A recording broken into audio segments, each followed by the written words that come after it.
Orang yang paling kuat ialah orang yang mengaku lemah di hadapan Allah. Orang yang paling berilmu ialah orang yang mengaku jahil di hadapan Allah. Orang yang paling kaya ialah orang yang mengaku miskin di hadapan Allah. Masanya bila? Masa kita sujud. Waktu itulah kita mendapat kekuatan. When God is your friend, who is your enemy? Kalau kita akrab dengan Allah, tak ada siapa yang dapat. Ini ada pada Rasulullah. Ini ada pada Nabi Ibrahim ketika berdepan dengan Namrud. Ini ada pada Nabi Musa ketika berdepan dengan Fir'aun. Betul? Semua mereka adalah kuasa kecil, kerdil, berdepan dengan tirani, zalim yang lebih hebat. Tapi mereka ada Allah. Inilah dalam hidup kita. Jadi Isra' Mi'raj mengajar kita supaya apa? Supaya berehat dengan solat. Inilah solat. Saya dah katakan, ya, untuk baiki dunia, kena baiki manusia. Sebab manusia mencorakkan dunia, betul?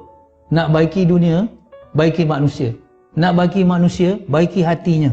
Sebab hati yang kontrol semua perlakuan manusia.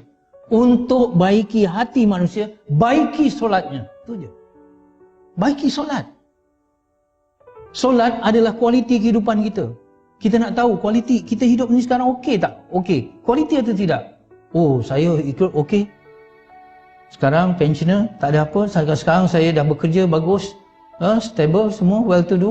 Semua ada ini, ada ni. Kita kata kita itu. Tetapi dalam Islam, dengar ya, kualiti kehidupan kita dilihat pada kualiti solat kita. Kalau hidup kita haywire, lintang bukang, ada masalah kewangan, ada masalah kesihatan, ada masalah perhubungan, macam-macam masalah, dah kusut sangat. Nak baiki daripada mana? Baiki daripada perkara yang paling utama, iaitu baiki hubungan kita dengan Allah melalui solat. Baiki hubungan kita dengan Allah, Allah bantu kita untuk baiki hubungan sesama manusia. Selesaikan urusan akhirat kita, insya-Allah selesai urusan dunia kita. Ini penting. Saya nak tanya tuan-tuan yang dikasihi sekalian, secara hati ke hati, kenapa kita banyak masalah sangat sekarang? Kepimpinan, politik, ekonomi, kesihatan, dan macam-macam sosial dan sebagainya. Orang kata, apa ni, macam mana? Tuan-tuan, mengikut kajian di Malaysia, 80% umat Islam tidak solat. Sedangkan solatlah satu kurniaan yang paling tinggi dalam peristiwa Isra' Mi'raj. Puasa datang melalui wahyu, melalui Jibril. Tapi solat direct daripada Allah kepada Rasulullah sallallahu alaihi wasallam. Bermula berapa? 50 rakaat, betul? Kemudian jadi 5, betul? Kerana apa? Nasihat daripada Nabi Musa.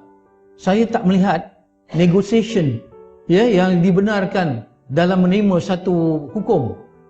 Itu sudut lain. Tapi saya nak melihat, kalau awal-awal Allah menetapkan 50 waktu untuk manusia solat, artinya apa? Setiap lebih kurang 20 minit azan. Setiap 20 minit azan, 24 jam. Boleh faham maksud saya? Kalau 50 waktu, saya nak bayangkan itulah keperluan manusia kepada Allah, berhubung dengan Allah.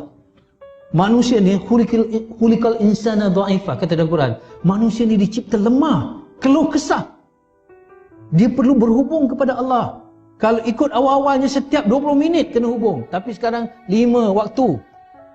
Dia tak boleh lepas daripada Allah. Seperti mana kita tahu MH370 dulu ada masalah. Bila? Bila dia lepas daripada radar, bila dia tidak berhubung dengan menara kawalan, kita tahu kapal terbang MH30 ni ada masalah. Boleh faham maksud saya? Begitu juga kita ni, kena berhubung dengan Allah seperti mana kapal terbang berhubung dengan menara kawalan. Kalau kita tak berhubung, kita akan terbabas. Kita akan terhempas. Apa dia solat? Dalam surah Taha, Allah Subhanahu wa taala menegaskan, wa aqimus shalah lidzikri, dan dirikanlah solat untuk mengingatimu. Ya? Kita kena ingat Allah. Kita dengan zikrullah ni macam air pada ikan. Tanpa air, ikan akan mati. Tanpa zikir, hati akan mati. Bila hati kita mati, walaupun hardware kita, walaupun jasad kita sihat nampak, tetapi software kita dah lemah. Bila kaya tak syukur, kufur. Bila miskin putus asa, menderita. Bila sihat buat maksiat. Bila sakit mengeluh. Apa saja tak kena. Tetapi bila hati kita berhubung dengan Allah, all is well. Dapat musibah, sabar, pahala. Dapat nikmat, syukur, pahala. dapat pemberian Allah banyak ini dan sebagainya, qanaah, berpada-pada. Subhanallah, inilah kata Rasulullah, kaya sebenarnya ialah kaya hati. Kaya hati apabila ada Allah yang maha besar di dalam hati kita, segalanya jadi kecil. Tapi kalau Allah tidak besar di hati kita, masalah akan menjadi besar. Jadi peristiwa Isra' Mi'raj, kita dapat solat. Sebelum tu tak ada solat. Allah bagi solat, manusia boleh berhubung dengan Allah bila-bila masa saja. Nak jumpa ustaz, kena buat appointment. Nak jumpa kaunselor, kena buat temu janji, betul? Jumpa Allah bila-bila. Ada masalah, Allahu Akbar, mengadu pada Allah.